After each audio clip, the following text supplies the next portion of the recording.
आज का हमारा टॉपिक है इनवर्स ट्रिग्नोमेट्री फंक्शन। ठीक है, जिन स्टूडेंट्स ने 11th में ट्रिग्नोमेट्री सही से नहीं पढ़ी है उनको प्रॉब्लम आ जाएगी, बट घबराने वाली बात नहीं है। हम उसका बेसिक पूरा ग्राफ से सारा डिस्कस करते हुए चलेंगे, क्योंकि इनवर्स ट्रिग्नोमेट्री के ग्राफ भी आपको समझ में तभी आएंगे जब आपको 11th में आपने ग्राफ सही से पढ़े होंगे ट्रिग्नोमेट्री फंक्शंस के। अच्छा, होता क्या है इनवर्स ट्रिग्नोमेट्री? फर्स्ट चैप्टर में आपको तभी पहले इनवर्स ऑफ अ फंक्शन पढ़ाया था ना, कि किसी भी फंक्शन का इनवर्स हम निकालते हैं तो क्या मतलब होता है कि उस फंक्शन को 1 1 और ऑन टू होना जरूरी है। 1 1 और ऑन टू अगर वो होगा तभी हम कह सकते हैं कि उस फंक्शन का इनवर्स एग्जिस्ट करेगा।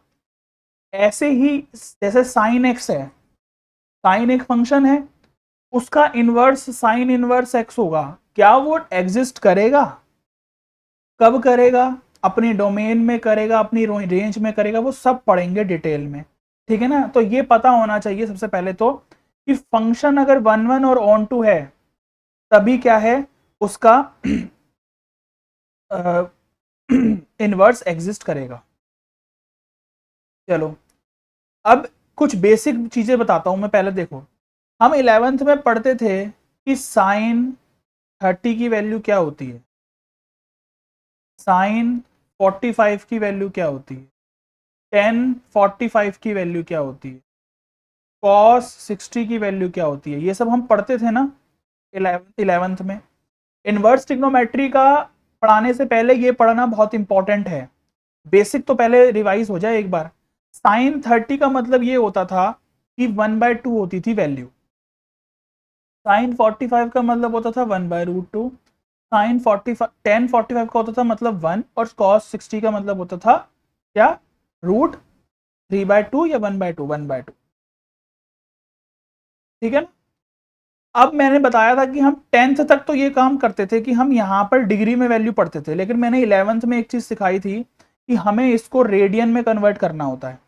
ठीक है ना, हम रेडियन में पढ़ते हैं वैल्यू। कैसे? हम साइन 30 डिग्री नहीं पढ़ते, हम क्या पढ़ते हैं, साइन π/6 की वैल्यू 1/2। याद आ रहा होगा अब थोड़ा थोड़ा। साइन π/4 की वैल्यू क्या होती थी, 1/√2। ठीक है, ऐसे ही टेन π/4 की वैल्यू होती थी 1। इस तरीके से हम पढ़ते थे। और कॉस π/3 की वैल्यू होती थी 1/2। ठीक है ना, मतलब ये हमने डिग्री में लिखा है और यहां पर मैंने लिख दिया रेडियन में। इनको क्या बोला जाता है, रेडियन फॉर्म। इसका मतलब ये है कि साइन π/6, यानी कि यहां पर मैंने इनपुट में डाला π/6 और मुझे आउटपुट में इसकी वैल्यू मिली 1/2, यानी कि ये इनपुट और ये चीज मुझे जो दे दी उसने आउटपुट। आ गई बात समझ में? यही तो होता था, हमने जो इनपुट आउटपुट फंक्शन में पढ़ा था वो यही था। ठीक है ना, कि हमने यहाँ पर साइन π/4 की वैल्यू डाली, इनपुट में हमने π/4 डाला, तो हमें वैल्यू 1/√2 मिल गई आउटपुट में। अच्छा ठीक है। अच्छा, अब यही चीज हमें समझनी है कि इनवर्स में क्या होता है। देखो, अभी समझाऊंगा, पहले बेसिक समझाता हूं क्या है साइन इनवर्स। इनवर्स का मतलब उल्टा हो गया। अब जो हमने आउटपुट में डाला है ना वो चीज हमें इनपुट में मिल जाएगी। बस ये जो डिफरेंस है ना यही समझाना चाह रहा हूं मैं, कि यहां पर हमने डाला साइन 1/2, इसकी वैल्यू मुझे मिल गई π/6, और मैंने यहां पर डाला इनवर्स है ये, तो टेन इनवर्स 1 = π/4, और यहां से मैंने डाला कि कॉस इनवर्स 1/2 = π/3। ठीक है जी, आ गई बात समझ में? तो इसको बोला जाता है इनवर्स ऑफ अ फंक्शन। यानी कि मैंने इस फंक्शन में इनपुट में जो डाला आउटपुट में मुझे 1/2 मिला।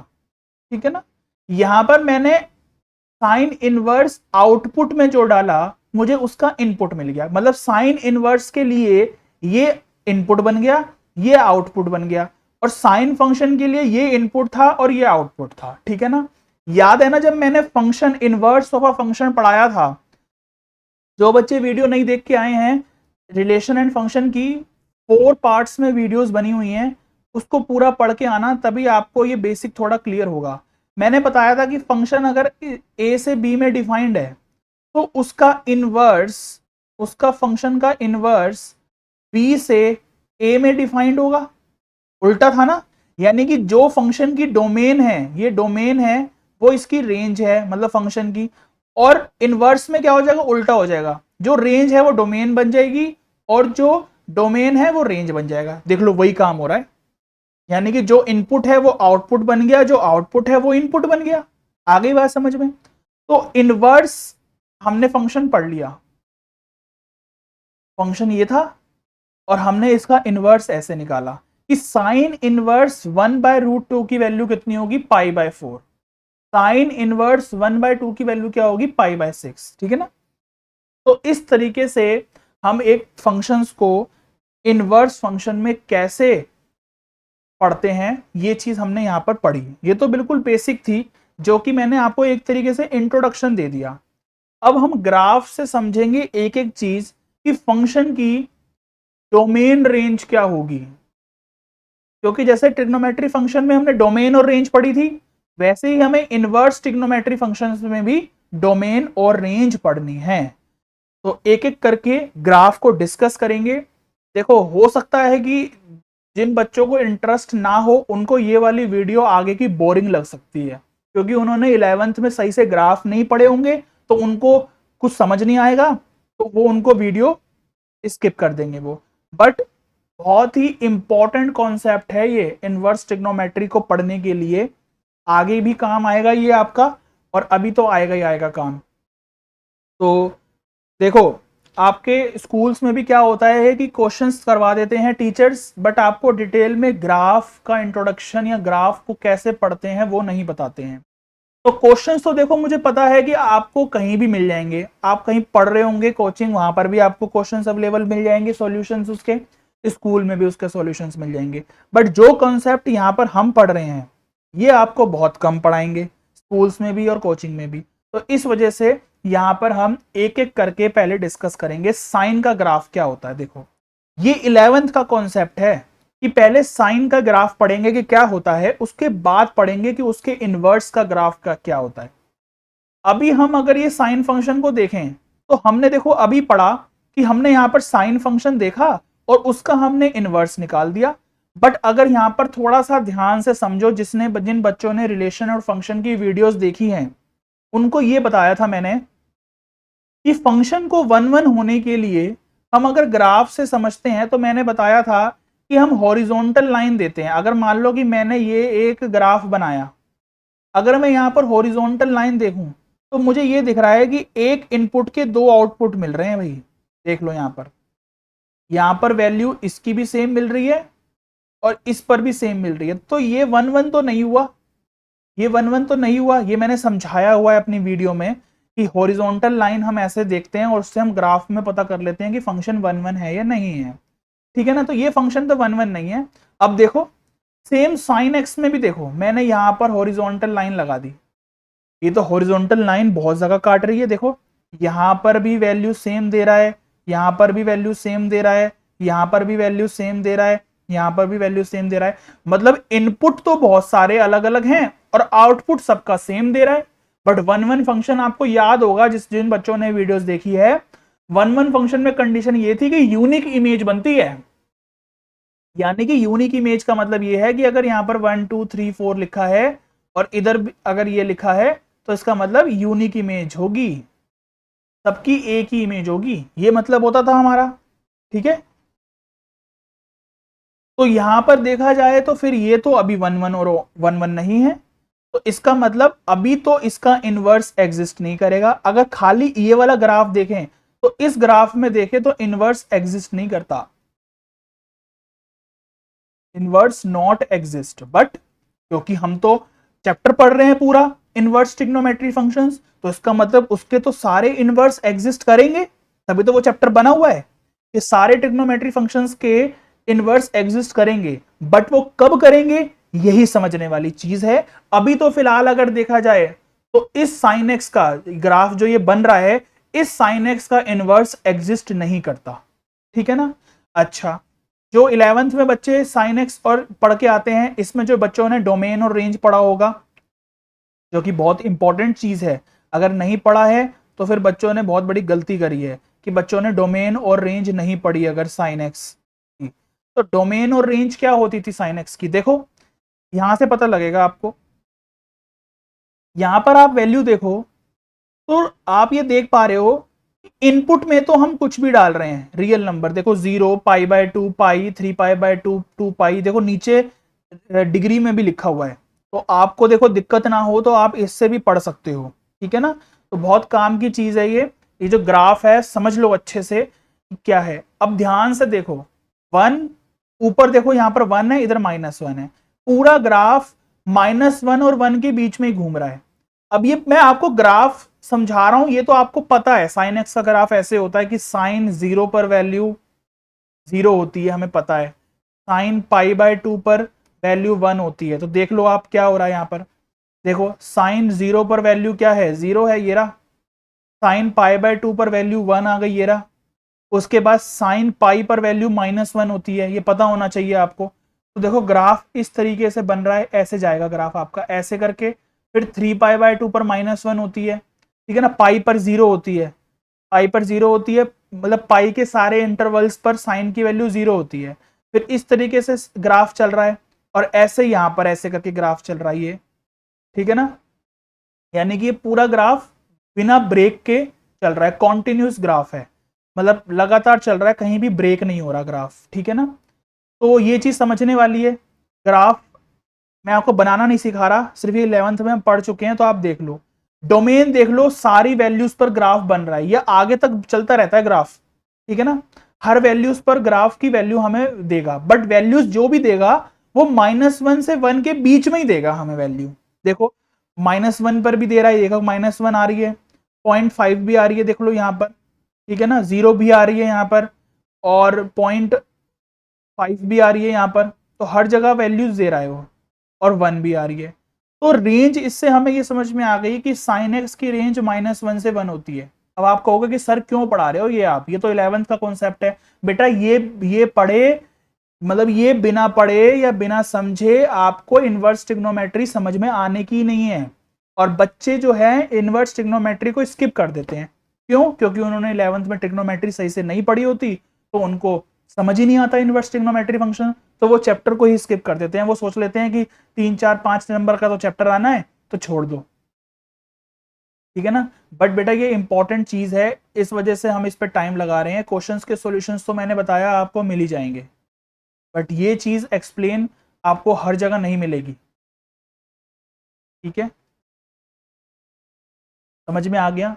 साइन का डोमेन सारे रियल नंबर्स होते हैं, और रेंज -1 से 1 होती है, ठीक है ना। रेंज हमेशा साइन की -1 से 1 के बीच में होती है। ये हम पढ़ते भी थे कि हमें पढ़ा था ना कि साइन एक्स की वैल्यू -1 से 1 के बीच में लाई करती है, बच्चे पढ़ते थे कि वही चीज है, ठीक है ना, कि -1 से 1 के बीच में लाई कर रही है साइन एक्स की वैल्यू, यानी कि ये आउटपुट हमें -1 से 1 के बीच में देगा। और रेंज मतलब डोमेन कुछ भी हो सकती है, एक्स में वैल्यूज कुछ भी डाल सकते हैं। देखो यहाँ पर भी ये लिखा है, the sine function has this beautiful up down curve which repeats every 2π radian. इसका मतलब ये है कि 2π रेडियन के बाद ये ग्राफ फिर यहाँ से रिपीट होगा। देखो ग्राफ अगर इतना हम देखें, ये ग्राफ ऐसे चल रहा है, ये ऐसे चल रहा है, और ये ऐसे ऐसे करके यहाँ पर 2π पर आ गया, इधर आ गया 2π पर। देखो 0 से स्टार्ट हुआ, π/2 पर 1 आया, फिर पाई पर 0 आया, फिर 3π/2 पर -1 आया, और फिर 2π पर 0 आया, यानी कि पाई के मल्टीपल्स में साइन की वैल्यू 0 होती है। अब ये यहां से दोबारा ऐसे चलेगा ग्राफ, ऐसे ही इस तरीके से ऐसे चलता रहेगा ये, ठीक है ना। तो यही लिखा है कि 2π रेडियन, यानी कि 2π के इंटरवल में ये ग्राफ रिपीट होता रहता है। ऐसे आ गई बात समझ में आपको ये वाली चीज? देखो यहां पर भी देखोगे तो ये -2π आ रहा है, तो देखो यहां से ये ग्राफ ऐसे चल रहा है, इस तरीके से चल रहा है, और यहां तक आया, फिर उसके बाद यहां से फिर कंटिन्यू ऐसे चला, और फिर आगे ऐसे चलेगा, ठीक है ना। तो ये वाली बात समझ में आ गई हमें कि ये साइन एक्स का ग्राफ था, ठीक है।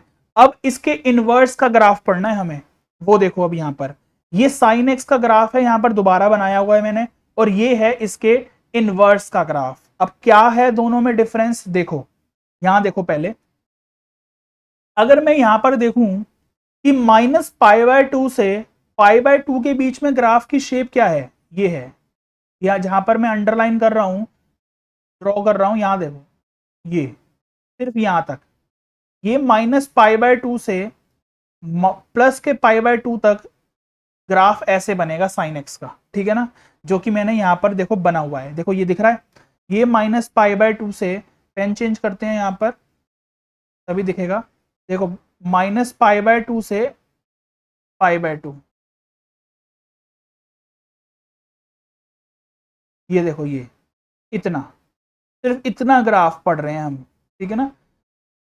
अब देखो अलग से बनाता हूं मैं, ये देखो ये बनाया मैंने ग्राफ ऐसे, और ये चीज सिर्फ ऐसे करके ऐसे जा रही है, यानी कि यहाँ इधर हो गया ये माइनस का π/2, और ये इधर आ जाएगा π/2 प्लस का।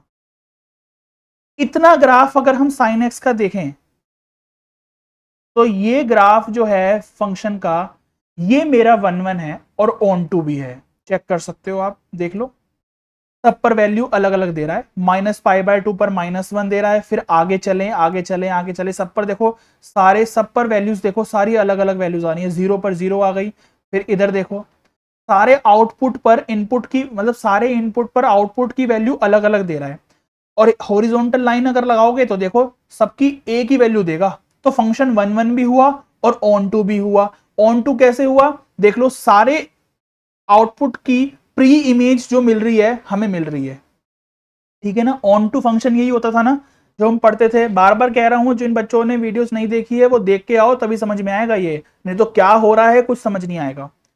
1 1 फंक्शन क्या कहता था, यूनिक इमेज बननी चाहिए, देख लो अगर इस ग्राफ के हिसाब से देखें तो सबकी यूनिक इमेज दे रहा है, और ऑन टू को देखें तो ऑन टू में ये बोलता था कि सारे जो आउटपुट वाली थी, यहां पर देखो ऑन टू में क्या होता था, ये ऐसे होता था कि यहां पर जितने भी होते थे उन सबकी यहां पर प्री इमेज बननी चाहिए, सबकी बननी चाहिए प्री इमेज, तो वो ऑन टू फंक्शन होता था। तो तुम देख सकते हो यहां पर कि सबकी प्री इमेज बन रही है। तो अगर मैं साइन एक्स को सिर्फ -π/2 से π/2 के बीच में डिफाइंड करूं, तब मैं कह सकता हूं कि इस फंक्शन का इनवर्स निकालना एग्जिस्ट करेगा।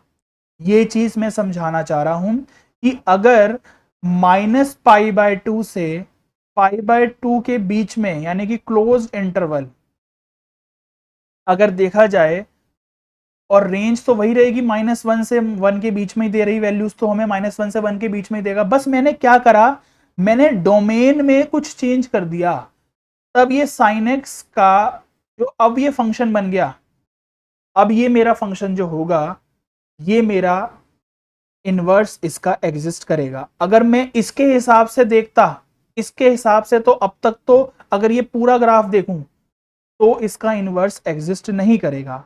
बस मैंने क्या किया, क्योंकि डोमेन पूरी रियल नंबर थी, डोमेन को मैंने चेंज कर दिया, डोमेन को मैंने बस π/2 से -π/2 से π/2 के बीच में ले लिया मैंने। इसको बोला जाता है कि मैंने इसकी डोमेन जो थी एक टुकड़ा ले लिया, -π/2 से π/2 के बीच में, और लिया मैंने वही है कि वैल्यूज सारी दे रहा है, देख लो -1 से 1 के बीच में सारी वैल्यूज दे रहा है इस ग्राफ में, जो जिस पे मैं शेडेड कर रहा हूं, ये सिर्फ ये इतना पोर्शन, इसको देखा जाए, और रेंज तो यही रहेगी, तो इसको देखा जाए तो ये फंक्शन का इनवर्स अब एग्जिस्ट करेगा। ठीक है जी, आगे बात समझ में इतनी। तो ये चीज मैं समझाना चाह रहा था कि साइन एक्स का इनवर्स एग्जिस्ट तब करेगा जब हम इसकी डोमेन में कुछ चेंज करेंगे, और डोमेन में हम क्या चेंज करेंगे, डोमेन को हम लेंगे -π/2 से π/2। अच्छा, अब ये क्वेश्चन आएगा बच्चों का कि जो कि आना चाहिए अगर जो बच्चे सही से पढ़ रहे हैं, कि -π/2 से π/2 ही क्यों ले रहे हैं, -1 से 1 तो वैल्यू हमें यहां पर भी दे रहा है, देखो यहां पर भी तो दे रहा था हमें। अगर मैं सिर्फ इतनी बात करूं, इस फंक्शन की बात करूं, कहां से, यहां से ले लो, चलो 3π/2 से ले लो, 3π/2 पर भी वैल्यू -1 है ना, और आगे चलूंगा यहां पर 2π, और यहां पर आगे करके ऐसे, ये ग्राफ इस तरीके से भी तो बनेगा मेरा आगे, तो यहां पर मैंने 3π/2 से आगे जो वैल्यूज देगा वहां तक क्यों नहीं लिया मैंने ग्राफ, या फिर यहां से क्यों नहीं लिया मैंने, ठीक है ना। आ गई बात समझ में मेरी कि ऐसा क्यों किया मैंने। देखो यहां पर भी फंक्शन डिफाइंड है, ये नहीं कह सकते थे तो हम डोमेन हम -π/2 से π/2 ही ले सकते हैं। फंक्शन को अगर मैं यहां से आगे यहां तक ले लूं बस, तो भी तो देखो ये 1 1 और ऑन टू बन रहा है, तो भी तो इसका इनवर्स एग्जिस्ट करेगा। तो हम -π/2 से π/2 ही क्यों लेते हैं, 3π/2 से आगे जो वैल्यूज आती है वहां तक क्यों नहीं लेते हैं। देखो जब ये मैथमेटिशियंस इस बारे में सोच रहे थे तब उन्होंने एक मतलब कहते हैं कि एक सेट पैटर्न दे दिया था कि हमेशा अगर हमें इनवर्स बनाना है साइन एक्स का तो हमें उसको -π/2 से π/2 में ही डिफाइंड करना है। डिफाइंड आगे भी हो सकता है ये, तो ठीक है ना। तो ये चीज भी समझ में आनी चाहिए कि यही क्यों होता है, बट क्योंकि ये मैथमेटिशियंस ने कई साल पहले से यही चलाया है कि -π/2 से π/2 में हम पढ़ते हैं, तो इस वजह से हम यही चीज पढ़ते हुए आते हैं। बाकी ये चीज पता होनी चाहिए कि डिफाइंड वो आगे भी है, ठीक है जी। अब ये चीज समझ में आ गई कि साइन एक्स अगर -π/2 से π/2 के बीच में है, ये डोमेन है, ये रेंज है। अब हम कह सकते हैं कि साइन एक्स का ग्राफ जो है यानी कि जो साइन एक्स फंक्शन है उसका इनवर्स एग्जिस्ट करेगा। अब देख लो ये साइन एक्स का ग्राफ है, इतना सिर्फ ये टुकड़ा देखना है, मैं ये टुकड़ा, ये वाला जो टुकड़ा है ना, सिर्फ ये साइन एक्स का ग्राफ है बस। अब हमने जब जब हम उसका इनवर्स बता रहे हैं, ठीक है, यहां पर भी लिख दिया कि sine x over the restricted domain -π/2 से π/2, ठीक है। इसका इनवर्स का ग्राफ देखो ऐसे बन जाता है, मैंने बताया ना जो इनपुट है वो आउटपुट हो जाता है, जो आउटपुट है वो इनपुट हो जाएगा। देखो यानी कि यहां पर x में मैंने क्या लिखी है, सारी x एक्सिस पर मैंने सारी रेडियंस लिखी हैं, उल्टा हो जाएगा। अब की बार मैं x एक्सिस पर -1 रख दूंगा और यहां पर इधर -1 से 1, -1 से 1 के बीच में ही होता है ना डिफाइंड। क्यों, क्योंकि मैंने क्या बताया अभी अभी तो मैंने बताया कि अगर साइन π/2 1 होगा तो इसका मतलब साइन 1 π/2 होगा, तो यानी कि साइन इनवर्स π/2 होगा, साइन इनवर्स 1 π/2 होगा ना। तो यहां पर देखो क्या आ रहा है, ये 1 आ रहा है ना, ये x होता है और ये y होता है। साइन इनवर्स का ग्राफ पढ़ रहे हैं अब, तो ये चीज x बोलेंगे ना, ये इनपुट हो गया, तो ये चीज 1 और -1 तो है, x एक्सिस पर डालेंगे अब की बार, और ये y एक्सिस में देखो लिखा भी हुआ है फ्लिप अबाउट y = x, ठीक है ना। अब π/2 यहां लिख देते हैं कहीं और -π/2 यहां लिख देते हैं कहीं। बस जैसे ये ग्राफ बना हुआ है ना इस तरीके से, वैसे ही यहां पर ग्राफ बनाना है। देख लो साइन 1 पर, साइन इनवर्स 1 पर वैल्यू π/2 होती है, ये π/2 आ गई। और आगे साइन इनवर्स -1 पर देख लो, यहां पर लिख देता हूं मैं कि साइन इनवर्स -1 पर वैल्यू मिल जाएगी माइनस का π/2, ठीक है जी। तो -1 पर वैल्यू यहां पर आ जाएगी माइनस का π/2। तो ये ग्राफ इस तरीके से चलेगा, ठीक है ना। थोड़ा सा ऐसे जाएगा ये ग्राफ, तो थोड़ा सा देख लेना, ये ऐसे और ये ऐसे, ठीक है ना। तो इस तरीके से ये ग्राफ बनेगा। वैसे ही देख लो आपकी बुक में भी ग्राफ बन रहा है, आप समझ सकते हो ये ग्राफ मैंने आपको क्या समझाया है। अच्छा ये ग्राफ कैसे बनता है, y = ये जो लाइन दिख रही है ना, ये जो डॉटेड लाइन जा रही है, y = x पर, y = x पर ये मिरर इमेज देता है हमें। यानी कि ये जो ग्राफ मेरा बन के आया है ना, y = x का मिरर इमेज है ये, ऐसे समझ लो, ठीक है ना। कई बार पूछ लिया जाता है कि साइन एक्स का ग्राफ मतलब किसकी मिरर इमेज होती है, आइडेंटिटी फंक्शन की। ये y = x क्या है, आइडेंटिटी फंक्शन है, यानी कि स्ट्रेट लाइन बिल्कुल। y = x को अगर हम ग्राफ पर प्लॉट करेंगे तो ये बिल्कुल स्ट्रेट लाइन बनती है, ठीक है ना। इसकी मिरर इमेज यानी कि y = x एक मिरर है, इसकी मिरर इमेज देता है ये साइन इनवर्स का ग्राफ। तो ये इस तरीके से साइन इनवर्स का ग्राफ होता है। हो सकता है कि बच्चों को ये बोरियत लग रही हो, बट जो बच्चे पढ़ने वाले हैं उनके लिए बहुत काम की चीज़ है ये। जिन बच्चों को इंटरेस्ट नहीं आ रहा है इसका मतलब उनका पढ़ने में कोई ध्यान ही नहीं है, फिर वो सिर्फ ऐसे ही हवा में पढ़ाई कर रहे हैं, ठीक है ना। इस तरीके से ये ग्राफ आप बना सकते हो। तो आपके सामने बना भी हुआ है और मैंने आपको बना के भी दिखा दिया कि किस तरीके से ये ग्राफ बना है। तो अब क्या किया जाए? अच्छा, अब साइन इनवर्स की डोमेन और रेंज क्या होगी? फिर साइन इनवर्स की डोमेन और रेंज क्या होगी? अब देखो यहां पर देख लो, ये भी मैंने साइन इनवर्स का ग्राफ ही बनाया हुआ, आप देख सकते हो, ये रहा। ऐसे ही जा रहा था हमारा साइन इनवर्स का ग्राफ, देख लो सारी वैल्यूज देख लो कैसे बनी हुई हैं, ठीक है। यानी कि माइनस के मतलब पाई/2 से, माइनस के पाई/2 से ये -90 मतलब क्या हो गया? माइनस का पाई/2 हो गया। यहां पर डिग्री में जरूर दिया हुआ है बट हमें रेडियन में ही पढ़ना है, याद रख लो। तो माइनस के पाई/2 से प्लस के पाई/2 पर डिफाइंड है फंक्शन, और वैल्यूज जो दे रहा है वो क्या दे रहा है? देख लो, ये लिखा हुआ पाई/2, ये रहा -पाई/2, और जो वैल्यूज दे रहा है वो क्या दे रहा है? देख लो 1 से लेके -1 के बीच में वैल्यूज दे रहा है। आगे बात समझ में? यानी कि y पर तो हमें लेना है माइनस का पाई/2, फ्लिप हो जाता है ना ये। अब देखो क्या लिखा है, we restrict the domain of sin x to -पाई/2 टू पाई/2 since over this interval is a bijection. ये बाइजेक्शन का मतलब वही आ गया ना, 1 1 और ऑन टू, जो कि मैंने आपको समझा दिया अभी कि इस इंटरवल में यानी कि इस डोमेन में जो फंक्शन है साइन एक्स फंक्शन जो है वो 1 1 और ऑन टू होगा, तभी उसका इनवर्स एग्जिस्ट करेगा। यानी कि यहां पर अगर एक फंक्शन लिखा है साइन एक्स जो -पाई/, देखो यहां पर हमने जो फंक्शन पढ़ा था डोमेन में, हमने रियल नंबर पढ़ा था कि साइन एक्स रियल नंबर से -1 से 1 के बीच में डिफाइंड होता है। बस अब रियल को हटा के यहां पर हमने ये एक रेस्ट्रिक्टेड इंटरवल ले लेना है, क्योंकि इस इंटरवल में ही ये फंक्शन 1 1 और ऑन टू आ रहा है, तभी ये इनवर्स इसका एग्जिस्ट करेगा, नहीं तो फिर हम इसका इनवर्स पढ़ ही नहीं सकते हैं, ठीक है ना।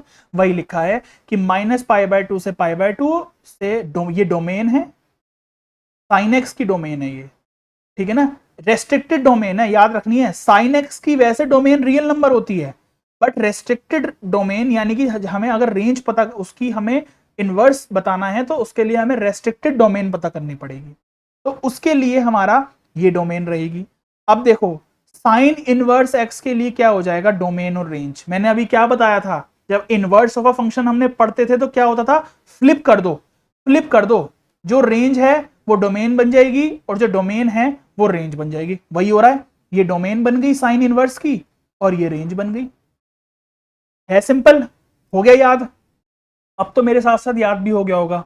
देख लो मैंने कितना टाइम लगाया एक फंक्शन को समझाने के लिए ही, ये समझाना बहुत इंपॉर्टेंट था। अगर मैं डायरेक्ट कह देता कि ये साइन का इनवर्स का ग्राफ है और ये लिखी है डोमेन और रेंज, याद कर लो, वो तो फिर बच्चे खुद भी कर लेंगे, क्योंकि बुक में आपके साइन इनवर्स का ग्राफ बना हुआ है, डोमेन और रेंज आपको टेबल में दे रखी है। बट ये कैसे निकल के आई और ये क्यों होती है? देखो ये जो रेंज आई है ना, इसको रेंज तो बोलते हैं बट इसको हम बोलते हैं प्रिंसिपल वैल्यू ब्रांच। क्या बोलते हैं? देखो यहां पर मैंने सबसे लास्ट में ये चीज लगाई हुई है मैंने, अभी लास्ट में जब पहुंचेंगे तब की बात होगी।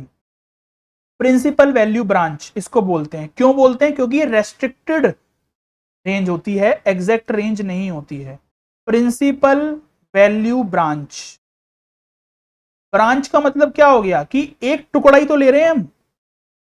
यहां पर देखो सारा रियल नंबर होता है बट हम एक टुकड़ा ले रहे हैं बस, तो तभी इसकी रेंज, क्योंकि ये तो रेंज बन जाती है डोमेन है, तो तभी इसको बोला जाता है प्रिंसिपल वैल्यू ब्रांच। अब ये वर्ड का भी मतलब बच्चों को नहीं पता होता, जो बच्चे 12th में पढ़ रहे होते हैं बहुत कम बच्चों को पता होता है कि प्रिंसिपल वैल्यू ब्रांच क्या है। ये इस वजह से है क्योंकि ये एक टुकड़ा लिया है इन्होंने, पूरा नहीं लिया हुआ, ठीक है ना। ये -पाई/2 से पाई/2 के बीच में, मैंने बताया था ना कि प्रिंसिपल वैल्यू ब्रांच, ये मैथमेटिशियंस ने इस वजह से बोला था क्योंकि उन्होंने एक रेस्ट्रिक्टेड रेंज दे दी थी हमें। ये -पाई/2 से पाई/2 में तो ये है ही है, बट ये आगे भी डिफाइंड है। यानी कि मैंने यहां पर बताया कि हम अगर लेना चाहे तो हम यहां से इसको आगे भी करके ले सकते हैं, ठीक है ना। बट क्योंकि मैथमेटिशियंस ने ये चीज हमें बताई गई है कि ये लो, तो फिर तब से यही चल रही है, तभी इसका नाम प्रिंसिपल वैल्यू ब्रांच बोला गया है। आगे बात समझ में इतनी? तो ये हमने जो पढ़ा ये क्या था? ये साइन एक्स के बारे में हमने पढ़ना बहुत ज़रूरी था। इतना कि सबसे पहले हमने साइन एक्स का ग्राफ पढ़ा कि साइन एक्स कहाँ से कहाँ तक डिफाइंड होता है। उसके बाद हमने उसको डिटेल में उसका साइन इनवर्स साइन एक्स दोबारा पढ़ा हमने, उसकी रेस्ट्रिक्टेड फॉर्म पढ़ी कि हम अगर साइन एक्स को यहाँ से लेके यहाँ तक कह देते हैं तो वो 1 और ऑन टू हो जाता है और तभी उसका हम इनवर्स एग्जिस्ट कर लेते हैं। बस सेम ग्राफ जैसे ये बना हुआ है ना, देखो साइन एक्स का ग्राफ ऐसे बना हुआ है, ये चीज ऐसे बनी हुई है, ये ऐसे, और मिरर इमेज अगर होगा, अगर मैं मिरर इमेज बनाऊं तो ये ग्राफ मेरा ऐसे बन जाएगा, ठीक है ना। तभी यहां पर देखो ये y equal to x mirror image है, तो साइन इनवर्स का ग्राफ इस तरीके से बन रहा है, देखो ये रहा, ठीक है ना। तो याद रखना है कि ये π/2 और -π/2 हमने y एक्सिस पर लिया है ना, देखो ये y एक्सिस पे लिया है, और यहां पर हमने -π/2 और π/2 x एक्सिस पे लिया था। क्यों? क्योंकि इसकी जो डोमेन थी अब उसकी रेंज बन गई है वो, ठीक है ना। तो ये चीज समझ में आनी चाहिए आपको कि फिर हमने यहाँ पर अच्छे से इसको एक्सप्लेन किया कैसे इसकी डोमेन और रेंज पड़ी। तो ये साइन एक्स का ग्राफ था जो कि पढ़ना बहुत ज्यादा इंपॉर्टेंट है। अगर इसके बिना डायरेक्ट क्वेश्चन करोगे, क्वेश्चन तो हो जाएंगे बट वही है कि रटने वाला होगा, सिर्फ आपको समझ में नहीं आएगा कि ऐसा हुआ क्यों। देखो cos x का ग्राफ क्या होता है, cos x डोमेन और रेंज क्या होती है cos x की, देख लो cos x भी डिफाइंड है, यानी कि सारी वैल्यूज पर देख लो π/2 पाई, कैसे देखो cos 0 की वैल्यू 1 होती थी और cos π/2 की वैल्यू यानी कि 90 की वैल्यू 0 होती थी। हमने पढ़ा था ना ऐसे ही, 10th में पढ़ा था, 11th में पढ़ा था। देखो cos 0 पर वैल्यू 1 दे रहा है, ठीक है, cos π/2 पर वैल्यू 1 दे रहा है, 0 दे रहा है, और उसके बाद पाई पर वैल्यू -1 दे रहा है। देख लो cos पाई पर वैल्यू -1 दे रहा है। ये भी जब 11th में हम पढ़ते हैं ये सब वैल्यूज तभी पढ़ के आते हैं हम। तो ये चीज हमारी देखो, ये चीज इतनी, सिर्फ इतना, ठीक है ना। अभी समझाऊंगा क्या है। वैसे तो cos x का ग्राफ आप देख सकते हो sin x की तरह ही होता है, बट यहाँ पर स्टार्टिंग जो होती है यहाँ पर 1 से होती है, वो ऐसे चलता है ग्राफ। देखो sin x का ग्राफ ऐसे चलता था, 0 से ऐसे ऐसे, और ये चीज ऐसे चल रही है। तो बात एक ही है, घूम फिर के देखने में दोनों एक जैसे लगते हैं, ठीक है ना। डोमेन देख लो, सारी वैल्यूज पर x की सारी वैल्यूज पर ये डिफाइंड है। रेंज इसमें भी देख लो सेम है, -1 से 1 दे रहा है। तो sin x की डोमेन और रेंज सेम होती है जैसे cos x की होती है, cos x और sin x की सेम होती है। ग्राफ भी ऑलमोस्ट सेम होता है, बस वैल्यूज अलग अलग होती हैं। cos 0 पर वैल्यू 1 होती है और sin 0 पर वैल्यू 0 होती है, ठीक है ना। तो ये चीजें पता होनी चाहिए आपको। अब देखो यहाँ पर सिर्फ इतना टुकड़ा ले रहा हूं मैं, जिस पर मैंने ये रेड कलर से शेडेड किया है ना, सिर्फ ये वाला टुकड़ा। अच्छा अगर मैं पहले देखूं, सिर्फ इतना देखूं अगर मैं, क्या ये 1 और ऑन टू है? नहीं है, कोई भी नहीं कह सकता। देख लो हॉरिजॉन्टल लाइन अगर मैंने लगाई तो 1 तो आ ही नहीं रहा है, तो ऑन टू को तो क्या ही चेक करें, जब 1 ही नहीं है तो ये फंक्शन का इनवर्स एग्जिस्ट ही नहीं करेगा। बट क्योंकि हम एग्जिस्ट तो करवाएंगे, तो कहां से कहां तक एग्जिस्ट होगा ये देखो, ये इस इंटरवल में एग्जिस्ट करेगा सिर्फ, ये यहां से यहां तक, यानी कि कहां से लिया मैंने, 0 से पाई के बीच में, यानी कि 0 से पाई के बीच में, ये देख लो यहां से यहां तक 0 से पाई के बीच में मैंने इसकी वैल्यूज ली हैं, ठीक है ना। 0 से पाई के बीच में मैंने इसकी क्या ली है, वैल्यूज ली हैं, ठीक है जी। यानी कि डोमेन मैंने इसकी 0 से पाई के बीच में ली है, रेस्ट्रिक्टेड डोमेन है ये, रेस्ट्रिक्टेड।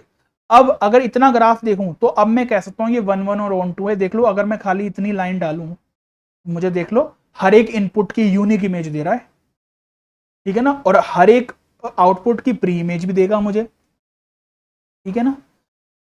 तो ये चीज समझ में आ गई आपको। आगे देखो, देखो ये रहा ग्राफ, मैंने वही लिया ना, देखो यहां से ये जो मैंने शेडेड किया है, ये यहां से लेके पाई तक इतना, ये 0 से पाई के बीच में लिखा है cos x over the restricted domain 0 से पाई। वैसे डोमेन क्या है, वैसे डोमेन रियल नंबर है, रेंज -1 से 1 है, बट रेस्ट्रिक्टेड डोमेन क्या हो जाएगी, अगर मैं cos x का इनवर्स मुझे बताना है कि एग्जिस्ट करना है, तो मुझे उसको 0 से पाई क्लोज्ड इंटरवल से -1 से 1 के बीच में मुझे इस फंक्शन को एग्जिस्ट करना है, तभी इसका इनवर्स एग्जिस्ट करेगा, ठीक है ना। 0 से पाई और -1 से 1 ये डोमेन हो गई, रेस्ट्रिक्टेड डोमेन cos x की, और ये हो गई रेंज। अभी cos x की बात कर रहा हूं मैं, अभी cos इनवर्स की पढ़ेंगे तो cos इनवर्स में तो कुछ नहीं है, फ्लिप कर देते हैं बस, जो डोमेन है वो रेंज बन जाती है, जो रेंज है वो डोमेन बन जाती है। ग्राफ देख लो, ग्राफ वही है, y इक्वल टू एक्स, देख लो y इक्वल टू एक्स, ये जो लाइन जा रही है ये मिरर होती है ये, यानी कि cos x की मिरर इमेज बनती है ये इस तरीके से ग्राफ में, जैसे यहां पर बनी हुई है, ठीक है ना। तो इसको बोल जाता है मिरर इमेज बनाती है y इक्वल टू एक्स पर। तो सारी y इक्वल टू एक्स पर ही मिरर इमेज बनती है। देखो इस फंक्शन का ग्राफ ऐसे बन रहा है ना, cos x का ये बन रहा है ऐसे, और देखो cos इनवर्स का कैसे बन जाएगा, cos इनवर्स का बन रहा है ये ऐसे। तो ये मिरर इमेज बनाता है एक तरीके से, आप समझोगे, आपके बुक में भी बना हुआ है ग्राफ, तो देख सकते हो। तो देखो क्या हो जाएगा, अब देखो ग्राफ बना के दिखा देता हूं मैं। देखो यहां पर क्या हो रहा है कि cos 0 पर वैल्यू मुझे 1 दे रहा है, और cos 1 पर वैल्यू मुझे कितनी दे रहा है, सॉरी cos पाई बाय 2 पर वैल्यू मुझे दे रहा है 0। ऐसे ही cos पाई बाय 4 पर वैल्यू मुझे दे रहा है 1/√2। अगर इसको ही इनवर्स में बनाना है तो कैसे बन जाएगा, cos इनवर्स 1 की वैल्यू हो जाएगी 0, cos इनवर्स 0 की वैल्यू हो जाएगी पाई बाय 2, और cos इनवर्स 1/√2 की वैल्यू बन जाएगी पाई बाय 4। वही हो गया ना, जो इनपुट है आउटपुट हो गया, जो आउटपुट है वो इनपुट हो गया। बस ऐसे ही ग्राफ प्लॉट कर देते हैं, बना हुआ है आपके सामने ग्राफ, फिर भी मैं बना के दिखाता हूं, ठीक है ना। -1 से 1 होगा क्योंकि एक्स एक्सिस पर बन जाएगी, अब ये आउटपुट हमें देगा।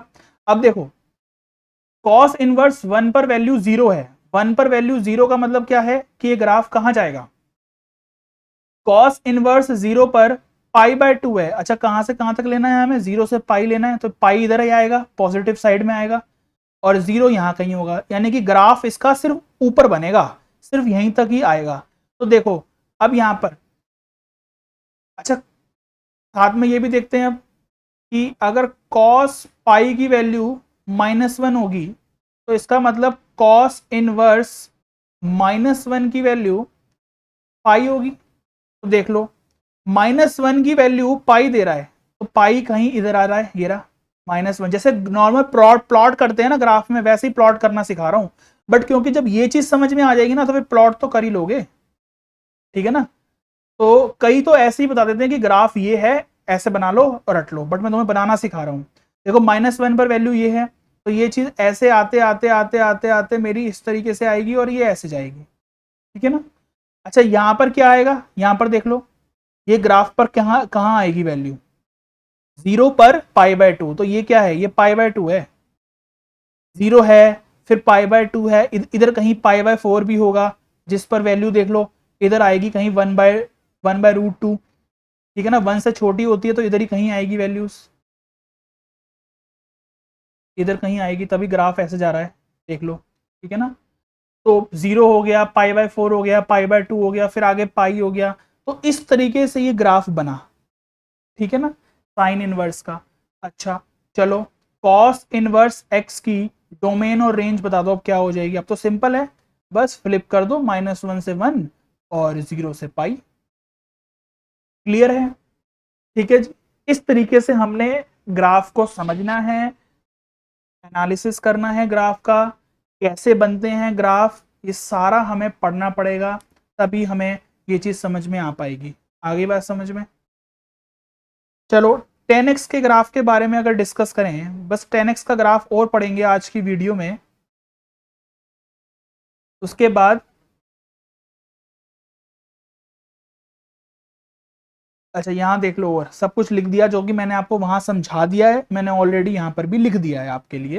ये देखो cos x 0 से पाई -1 से 1 डोमेन रेंज, रेस्ट्रिक्टेड डोमेन और रेंज, ये डोमेन और रेंज हो गई, और cos इनवर्स की क्या हो जाएगी, फ्लिप हो गई, देख लो ये डोमेन और ये रेंज, क्लियर है, ठीक है। आगे बात समझ में, चलो 10x के बारे में डिस्कस करते हैं। 10x का ग्राफ बड़ा कॉम्प्लिकेटेड लगता है बच्चों को, पता नहीं क्यों। देखो 10x के ग्राफ में क्या है, हमें ये पता है कि 10 0 पर वैल्यू 1 होती है, और हमें ये भी पता है कि 10 पाई बाय 4 पर वैल्यू 1 होती है, और हमें ये भी पता है कि 10 पाई बाय 2 पर वैल्यू नॉट डिफाइंड होती है, नॉट डिफाइंड होती है। ये बच्चे बड़ी गलती करते हैं, बट बच्चे ये सोचते हैं कि 1090 पर वैल्यू इन्फिनिटी होती है। बेटा ये गलत है, ये बिल्कुल भी गलत पढ़ा है आपने, अगर कहीं पर भी पढ़ा है। 10π/2 पर वैल्यू नॉट डिफाइंड होती है, इन्फिनिटी नहीं होती। नॉट डिफाइंड और इन्फिनिटी दोनों में फर्क है। इन्फिनिटी का तो मतलब ये होता है कि कहीं ना कहीं वैल्यूज तो देगा, इन्फिनिटी तक जा रहा है। नॉट डिफाइंड का मतलब तो ये है कि वो वहां डिफाइंड ही नहीं है, ठीक है ना। अच्छा, अब इसमें एक चीज समझने वाली ये है कि ये बच्चों को नहीं पता होता कि 1/0 क्या होता है। 1/0 को वो बच्चे कहते हैं इन्फिनिटी होता है। गलत है, ये बिल्कुल गलत है। 1/0 का मतलब नॉट डिफाइंड होता है। हाँ, इन्फिनिटी क्या होता है? जीरो से थोड़ी सी बड़ी वैल्यूज, या इसको ऐसे लिखते हैं जीरो पॉजिटिव। जीरो से थोड़ी सी बड़ी वैल्यू, यानी कि मान लो मैंने जीरो से 0.1 ले लिया एग्जाम्पल के लिए, मान लो पॉइंट हटाऊंगा ऊपर जीरो आएगा, 10 आएगी वैल्यू, ठीक है ना। तो नॉट डिफाइंड नहीं कह सकते, इसको हम बोलेंगे इन्फिनिटी। यानी कि जीरो से थोड़ी सी बड़ी वैल्यू जितनी भी लेता रहूंगा ये इन्फिनिटी की तरफ जाता रहेगा, ठीक है ना। आगे बात समझ में। अगर मैं यहां पर कहता हूं कि मैंने जीरो से थोड़ी सी छोटी वैल्यू ली, तो ये मुझे देगा माइनस इन्फिनिटी। अगर ये चीज आपको समझ में आ जाती है तो बढ़िया बात है। और ये बहुत ही 12th में बहुत ही रेयर केस है कि कोई टीचर पढ़ाए और ये किसी को भी नहीं पता होता, ये वाली बात किसी को भी नहीं पता होता, ठीक है ना। जो बच्चे IIT JEE की तैयारी कर रहे होते हैं उनको तो ये चीज पता होती है, बट नॉर्मल बच्चे जो 12th में पढ़ रहे होते हैं उनको ना स्कूल्स में ये चीज पढ़ाई जाती है ना कोचिंग में। 1/0 नॉट डिफाइंड है, 1/0 पॉजिटिव, यानी कि जीरो से थोड़ी सी बड़ी वैल्यूज मुझे पॉजिटिव इन्फिनिटी देती है। और 1/0 नेगेटिव मतलब जीरो से थोड़ी सी छोटी वैल्यू, वो मेरे को उसका फिर अगर मैं 1/, में करूंगा तो वो मुझे माइनस इन्फिनिटी की तरफ ले जाएगा। यही कंसेप्ट हमें यहां पर यूज करेंगे। देखो 10 पर वैल्यू 1 आती है, 10 ये रहा, 10 पर वैल्यू मुझे क्या देता है? 1 देता है। तो 1 कहाँ है? ये रहा 1।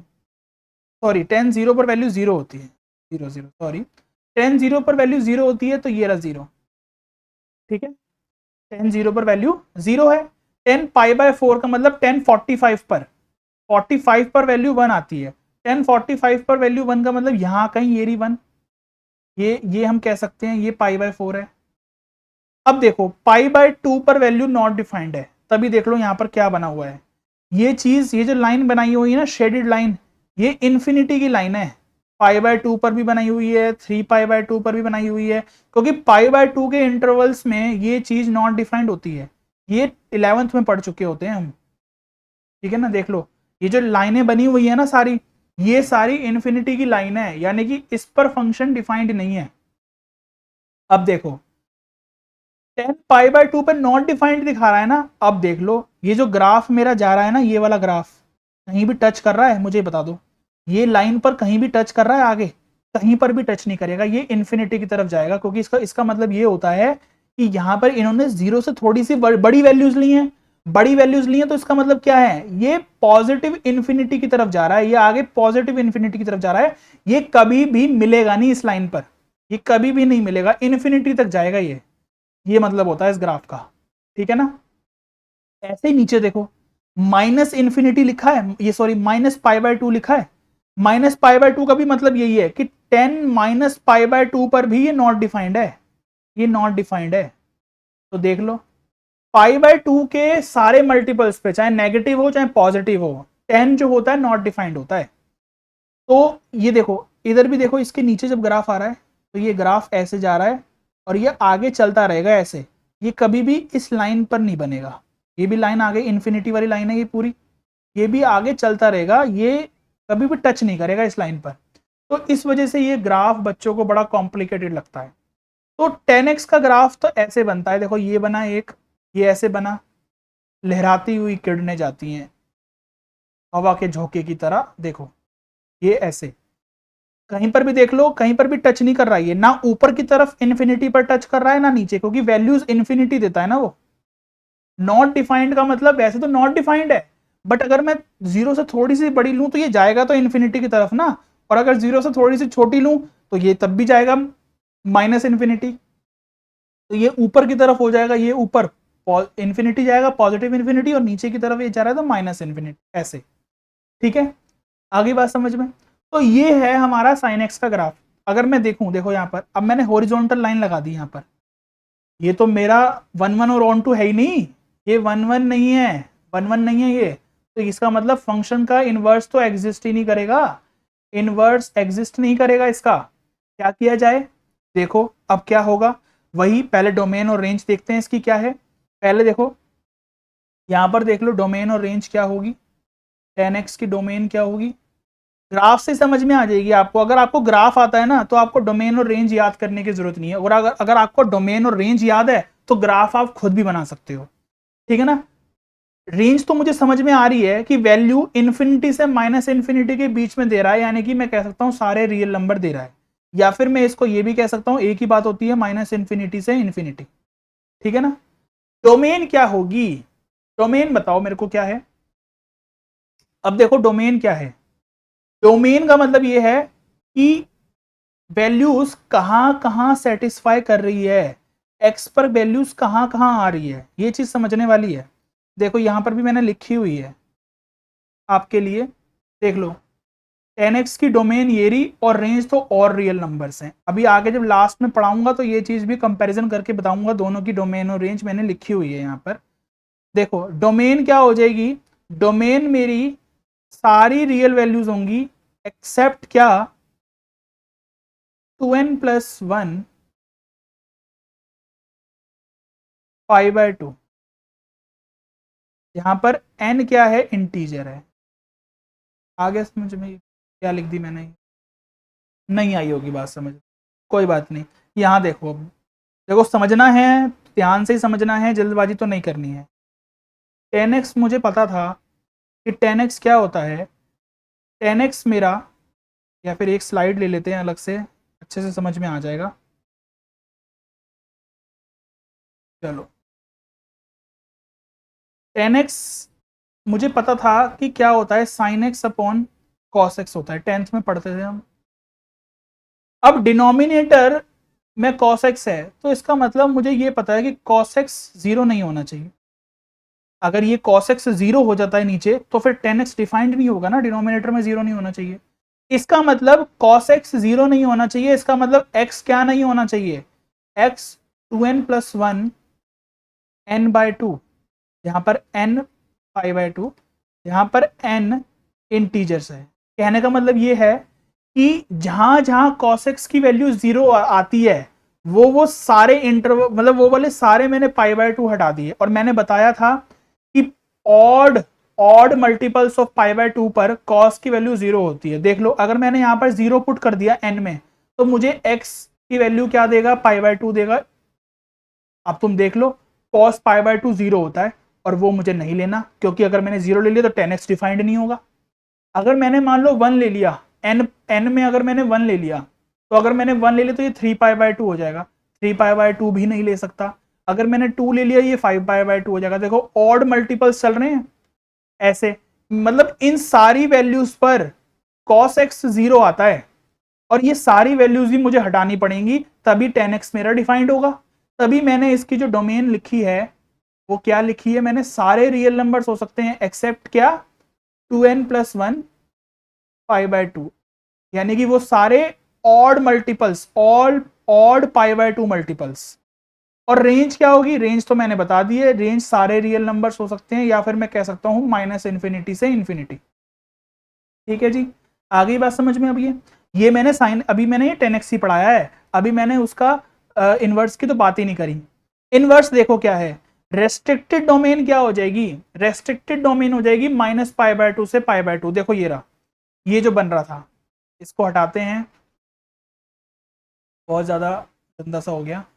चलो यहां देखो ये -π/2 ये रहा, ये -π/2 से चला है, ये रहा π/2, यानी कि यहां देखो ये इस पर फंक्शन डिफाइंड है, यानी कि 1 1 और ऑन टू दोनों है। देख लो अगर मैं यहाँ पर हॉरिजॉन्टल लाइन लगाता हूं तो सारे आउटपुट की, इनपुट की मुझे आउटपुट ए की वैल्यू देगा, यूनिक वैल्यू देगा, तो 1 1 भी है और ऑन टू भी है, ठीक है ना। तो सिर्फ रेस्ट्रिक्टेड डोमेन जो मेरी बन जाएगी वो ये बन जाएगी, यानी कि -π/2 से π/2। अच्छा -π/2 इंक्लूड क्यों नहीं किया, ओपन ब्रैकेट लगाए, देख लो ओपन ब्रैकेट लगाए, क्योंकि माइनस पाई बाय 2 और पाई बाय 2 पर तो डिफाइंड ही नहीं है, मैंने क्या लिखा था, टेन पाई बाय 2 पर तो नॉट डिफाइंड है फंक्शन, और माइनस पाई बाय 2 पर भी नॉट डिफाइंड है, तो इन दोनों को तो इंक्लूड ही नहीं करना ना, इनके बीच में लिखना है।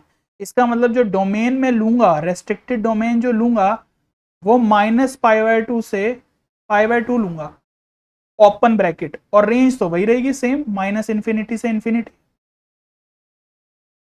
ठीक है, ये आ जाएगी मेरी डोमेन और रेंज साइन एक्स की, मतलब ये वो डोमेन और रेंज है। अब इसको देख के मैं कह सकता हूं कि हाँ 10x का इनवर्स एग्जिस्ट करेगा।